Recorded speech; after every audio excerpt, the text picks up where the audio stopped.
အားလုံးပဲမင်္ဂလာပါဒီဗီဒီယိုမြန်မာနဲ့ကြိုဆိုပါရစေဒီနေ့မှာတော့ GF1 Devoted 6kW inverter ရဲ့လူကဲမုန်းတဲ့စနစ်ချိန်ကြီးတွေကိုပြပြပေးတော့မှာဖြစ်ပါတယ်။ဒီရင်တော့မိမိဖုန်းမှာ Wi-Fi ကိုဖွင့်ထားရမယ် location ကိုဖွင့်ထားမှာဖြစ်ပါတယ်။အဲဒီနောက်မှာတော့ Devoted application တွေကိုဝင်ပြီးတော့ Go Local Mode ကနေတစ်ဆင့်သွားပါမယ်။ Go Local Mode ကိုဝင်တဲ့အခါမှာ Wi-Fi ကိုရွေးရပါမယ် Wi-Fi ရွေးပြီးတော့ Data Logger ရဲ့ QR လေးကိုစကန်ဖတ်ပြီးတော့ Data Logger ရဲ့ Wi-Fi နဲ့ connect လုပ်ပြအောင်ဖြစ်ပါတယ်။ connect လုပ်လို့ရှိရင်အကယ်၍ password တောင်းလို့ရှိရင်သူ့ရဲ့ password ကတော့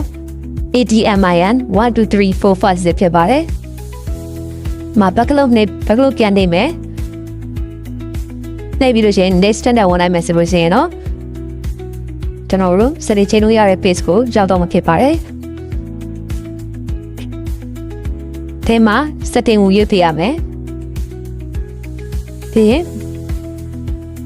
system mode ကိုဝင်ပြအောင်ဖြစ်ပါတယ်။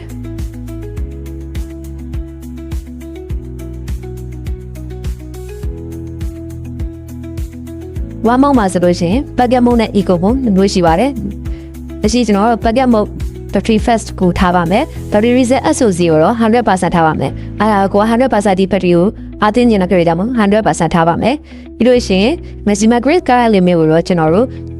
1 ampere နဲ့ 40 ampere ထားလို့ရပါတယ်။အဲ့ဒါတော့ AC current ဖြစ်ပါတယ်။ animate response mode ကတော့ကိုကmaximum charge current maximum charge current ကို kilowatt နဲ့သတ်မှတ်ပြလို့ရတယ်လို့မျိုးပဲချိန်မှာဘယ်လို condition မှာချော်လို့ဖို့အတွက်ရွှေ့လို့ရပါတယ်ပုံမှန်အားဖြင့်တော့ animate response mode ကိုပိတ်ထားလို့ရပါတယ်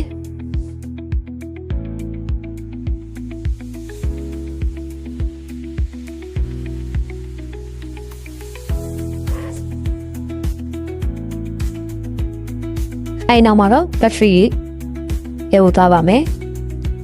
အဲ့မှာ robotic ဒီ align battery လို့ပေါ်နေပါတယ်အဲ့ဒါကတော့ devoted battery နဲ့ connect လုပ်ပြီးသားဖြစ်တာတွေ့ဆောင်မှုလို့ပါပြီးလို့ရှိရင် battery ရဲ့ upper limit ကို charge limit ကအဲ့ဒီအတမပြောရတဲ့တရားလေးထားပေးတယ်ပြီးရင် lower limit ကို lower limit ကတော့ cut out limit ဖြစ်ပါတယ်ပြီးလို့ရှိရင် maximum charging current maximum DC ampere ကိုပြည့်လို့ရပါတယ်အဲ့နောက်မှာတော့ grid parameter ရဲ့တော့ grid parameter မှာgrid standard ကို general IEC 61727ထားပေးရမှာဖြစ်ပါတယ်။ဒီလိုဆိုရင် anabolic one trip မှာဒီလိုဆိုရင်သူကကိုက8%နဲ့ကိုကပြင်ရမှာဖြစ်ပါတယ်။ဥပမာဒီမှာဆိုလို့ရှိရင်85%မှာ190.5ကိုရှိပါတယ်။အခုကျွန်တော်88%ထားတဲ့အခါမှာ189.4ဘူးထိလောက်သွားပါတယ်။